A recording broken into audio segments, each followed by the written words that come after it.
ओम शांति 3/6/71। निरंतर योग युक्त बनने के लिए कमल पुष्प का आसन। आज का दिन कौन सा है? भट्ठी का दिन है। भट्ठी के दिन को कौन सा दिवस कहते हैं? भट्ठी के आरंभ का दिन अर्थात जीवन के फैसले का दिन है। भट्ठी में किस लिए आती हो? जीवन का सदा काल के लिए फैसला करने। सभी इसी लक्ष्य से आई हो, क्योंकि भट्ठी में आने से बाप दादा द्वारा व अनन्य बच्चों द्वारा एक गिफ्ट मिलती है। वो कौन सी?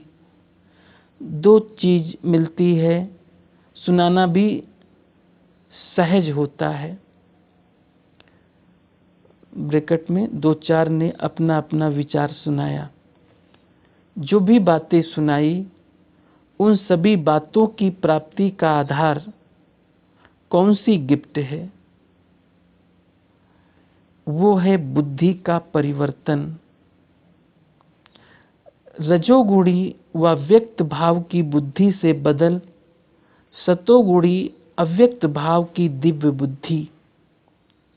जिस दिव्य बुद्धि की प्राप्ति से ही अव्यक्त स्थिति व योग युक्त स्थिति को प्राप्त कर सकते हो। तो गिफ्ट कौन सी हुई? दिव्य सतोगुणी बुद्धि। बुद्धि के परिवर्तन से ही जीवन का परिवर्तन होता है। तो दिव्य बुद्धि की गिफ्ट विशेष भट्ठी में प्राप्त होती है। अब उस गिफ्ट को यूज करना व सदा काल के लिए कायम रखना, ये अपने हाथ में है। लेकिन गिफ्ट सभी को प्राप्त होती है। जो भी भट्ठी में आए हैं, दिव्य सतोगुणी बुद्धि की गिफ्ट द्वारा अपने को बहुत सहज और बहुत जल्दी परिवर्तन में ला सकते हैं। तो आज का दिन जीवन परिवर्तन का दिन है। तो आज के दिन जो गिफ्ट प्राप्त होती है, उसको धारण करते जाना। ज्ञान तो सुन रही हो, लेकिन भट्ठी में क्या करने आती हो? ज्ञान स्वरूप बनने के लिए आती हो। योग की नॉलेज व योग का अभ्यास भी करती आई हो, लेकिन भट्ठी में आती हो सदा योग युक्त होकर रहने का पाठ पक्का कराने के लिए। निरंतर योग युक्त बनने के लिए कौन सी सहज युक्ति भट्ठी द्वारा प्राप्त करनी है? हठ योगी जो हठ व तपस्या करते हैं, तो तपस्या के समय आसन पर बैठते हैं। भिन्न भिन्न आसन होते हैं। तो आप लोगों के लिए सदा योग युक्त बनने के लिए कौन सा आसन है? निरंतर योग युक्त अवस्था सहज रहे, इसके लिए बाप दादा सहज आसन बता रहे हैं। वो है कमल पुष्प का आसन। कमल पुष्प, कमल आसन कहती हो ना।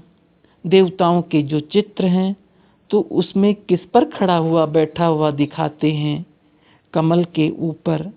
निरंतर कर्म करते हुए भी सहज योग युक्त बनने के लिए सदैव कमल आसन अर्थात अपनी स्थिति कमल पुष्प के समान रखेंगे, तो निरंतर योग युक्त बन जाएंगे। लेकिन कमल का पुष्प बन इस आसन पर स्थित रहने के लिए क्या करना पड़े? अपने को लाइट बनाना पड़े, हल्का भी और प्रकाश स्वरूप भी। कमल का पुष्प कितना ज्ञान युक्त होता है। कमल पुष्प को देख ज्ञान की स्मृति आती है ना। तो कमल आसन पर विराजमान रहने से सदा योग युक्त बन सकती हो। आसन कभी भी नहीं छोड़ो। ये कमल पुष्प समान स्थिति का आसन सदा कायम रखना, अर्थात इस पर सदा स्थित रहना। तब भविष्य में भी राज्य सिंहासन इतना ही समय कायम रहेगा। अगर इस आसन पर नहीं बैठ सकती हो, अर्थात इस स्थिति में स्थित नहीं हो सकती हो, तो सिंहासन की प्राप्ति नहीं कर सकेंगी। तो राज सिंहासन प्राप्त करने के लिए पहले कमल आसन पर स्थित रहने का अभ्यास करना पड़े। भट्ठी में आए हो, अपने को सभी प्रकार के बंधन से मुक्त कर हल्का बनाने के लिए व सदा कमल पुष्प की स्थिति में स्थित होने के आसन पर विराजमान रहने का अभ्यास सीखने के लिए, तो जो भी बोझ हो वो सभी प्रकार का बोझ भट्ठी में खत्म करके जाना, चाहे मन के संकल्पों का बोझ, चाहे संस्कारों का बोझ, चाहे दुनिया की कोई भी विनाशी चीजों प्रति आकर्षित होने का बोझ, चाहे लौकिक संबंधी की ममता का बोझ, सभी प्रकार के बोझ कहो व बंधन कहो, उनको खत्म करने के लिए भट्ठी में आए हो। अभी अपने जीवन की उन्नति का गोल्डन चांस ये भट्ठी है।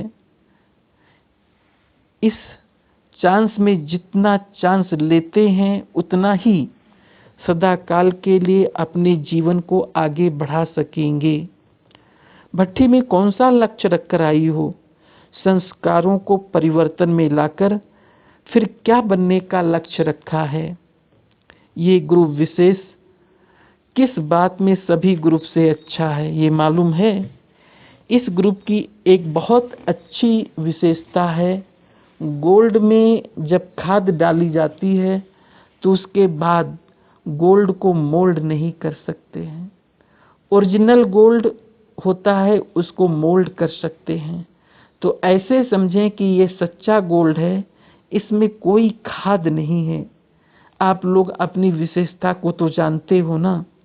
इस ग्रुप को देखकर ऐसा लगता है जैसे जब वृक्ष नया लगाया जाता है तो पहले बहुत कोमल सुंदर सुंदर छोटे छोटे पत्ते निकलते हैं जो बहुत प्रिय लगते हैं। तो ये ग्रुप भी नए पत्ते हैं लेकिन कोमल है। कोमल और सख्त चीज होती है ना। कोमल अर्थात संस्कारों की हड्डियां इतनी सख्त नहीं हैं जो चेंज ना हो सके। छोटे बच्चे की हड्डियां पहले कोमल होती है, फिर जैसे जैसे बड़े होते तो सख्त होती जाती है। ये ग्रुप भी कोमल संस्कारों वाला है। इन संस्कारों को परिवर्तन करना सहज हो जाएगा। कड़े संस्कार वाले तो नहीं हो ना। दादी जी 2 दिन के लिए मद्रास सर्विस पर जाने के लिए बाप दादा से छुट्टी ले रही हैं। जो विश्व के राजे बनने वाले हैं उन्हों की विशेषता ये है, सर्व आत्माओं को राजी रखना। महारथियों के कदम कदम में पद्मों की कमाई रहती है। सीता माता भी छुट्टी ले रही हैं। अपने को समर्थ आत्मा समझ इस शरीर को देख रही हो।